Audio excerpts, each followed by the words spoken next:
السلام علیکم ورحمۃ اللہ وبرکاتہ۔ بسم اللہ الرحمن الرحیم۔ ہماری آج کی صورت مبارکہ کا نام سورہ مدثر ہے۔ اس کی 56 آیات ہیں، 2 رکوع ہیں اور یہ مکی صورت ہے۔ سب سے پہلی آیت مبارکہ میں اللہ پاک فرماتے ہیں یا ایھا المدثر، اے کپڑے میں لپٹنے والے۔ اور آیت مبارکہ میں لفظ دسر آیا ہے، یہ دال ثا را سے ہے۔ اس گرم چادر کو کہا جاتا ہے جو کہ کپڑوں کے اوپر علیحدہ سے اوڑھی جاتی ہے۔ مفسرین کرام یہ فرماتے ہیں کہ سورہ مزمل اور سورہ مدثر میں ظاہری الفاظ میں بھی ربط پایا جاتا ہے اور معنوی لحاظ سے بھی ان دونوں صورتوں کے اندر ایک ربط ہے۔ مزمل کا موضوع یہ تھا کہ ایک دائی کی ذاتی صفات کیسی ہونی چاہیے، اس کی شخصیت، اس کی عبادات اور اس کا اللہ تعالیٰ کی ذات کے ساتھ تعلق کیسا ہونا چاہیے، جبکہ سورہ مدثر میں ایک دائی کی ظاہری صفات کیسی ہونی چاہیے اس کو بیان کیا گیا ہے اور اس کی دعوت کا ٹارگٹ کیا ہے اور اس سے اپنی دعوت کو حاصل کیسے کرنا ہے اور کس انتہا تک جانا ہے، اس کا بیان ہمیں سورہ مدثر کی ابتدائی 6 آیات میں نظر آتا ہے۔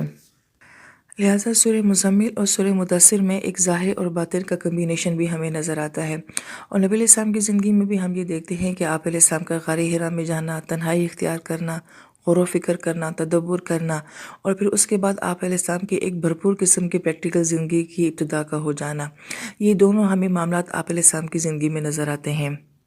اہل علم یہ فرماتے ہیں کہ کسی بھی ذہین، حساس اور بڑے انسان کے اندر آپ کو ان چیزوں کا کمبینیشن لازمی نظر آتا ہے، اور نبی علیہ السلام سے بڑی کوئی ہستی اس دنیا میں تشریف لائی نہیں ہے، لہٰذا اس کا بہترین مظہر جو ہے کہ انسان کا انٹلیکچل لیول کیا ہونا چاہیے، اس کا غور و فکر اور تدبر کیا ہونا چاہیے، اور پھر اس کا سارا مظہر جو ہے اس کی ظاہری شخصیت میں نظر آنا چاہیے، وہ ہمیں نبی علیہ السلام کی شخصیت سے نظر آتا ہے، جس کو نبی علیہ السلام نے ایک حدیث مبارکہ میں بہت ہی خوبصورت بیان فرمایا ہے۔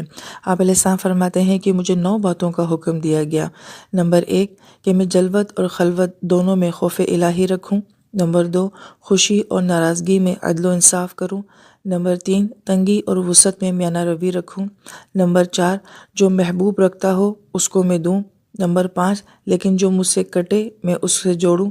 نمبر 6 جو ظلم کرے میں اس کو معاف کر دوں۔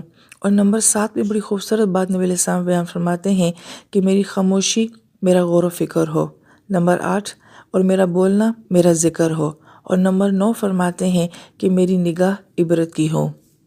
لہٰذا یہ ظاہر اور باطن کا جو خوبصورت ربط ہے وہ اس حدیث مبارکہ میں ہمیں سمجھ آ جاتا ہے۔ اس سے مفسرین کرام یہ فرماتے ہیں کہ مزمل ایک ذاتی کوشش اور جدوجہد کا نام تھا اور مدثر ایک انقلابی جدوجہد کا نام ہے۔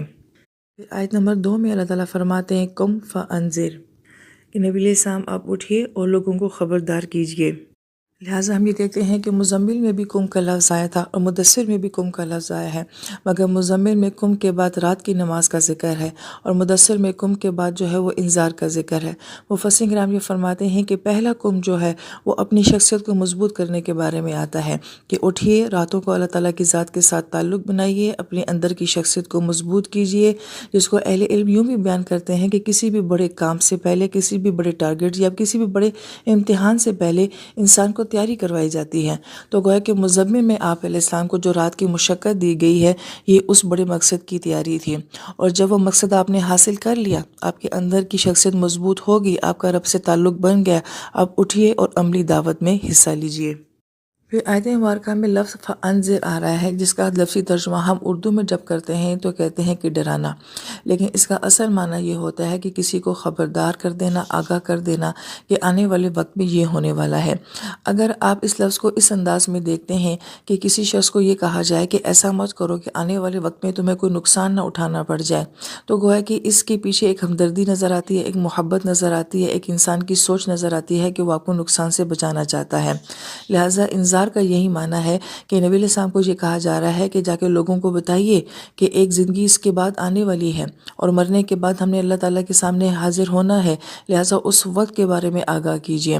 اب اگر یہ سارا معاملہ دیکھا جائے تو یہ لفظ انتہائی خوبصورت ہے، اس میں ہمدردی ہے، محبت ہے، لوگوں کے ساتھ ایک طرح کا تعلق ہے، لیکن اس لفظ کا ترجمہ بھی شاید ہم جو مترجمین ہیں ڈرانے سے کرتے ہیں تو لوگوں میں ایک نیگیٹو اثر یہ جاتا ہے کہ گویا کہ نبی علیہ السلام ڈرانے والی شخصیت ہیں، یا قرآن میں صرف ڈرانے کی بات کی جاتی ہے۔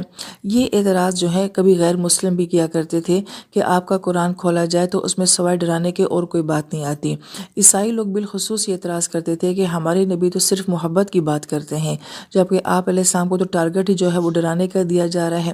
مگر اس پہ مزید افسوس کی بات یہ ہے کہ یہ اعتراض اب صرف غیروں کا نہیں رہا، ہمارے اپنے بھی اب یہی اعتراض کرتے ہیں اور یہ کہتے ہیں کہ مولوی ڈراتے ہیں، قرآن ڈراتا ہے، لیکن وہ یہ بات نہیں سمجھ رہے ہیں۔ کیوں نہیں سمجھ رہے ہیں؟ اس لیے کہ وہ قرآن کے حروف، اس کے الفاظ کی خوبصورتی سے واقف ہی نہیں ہیں کہ دراصل میں یہ ڈرانا نہیں ہے، بلکہ یہ تو لوگوں کو بچانے کے لیے آیا ہے کہ فَأَنذِرْ، نبی اٹھیے اور جا کے لوگوں کو بچائیے، انہیں خبردار کیجیے، انہیں آگاہ کیجیے، وہ غفلت میں ہیں۔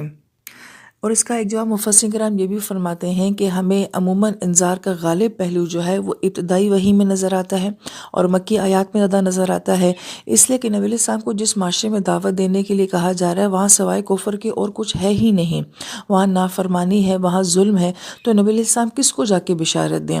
کیا کافروں کو جا کے بشارت دی جائے؟ وہاں پہ انہیں خوشخبریاں سنائی جائیں؟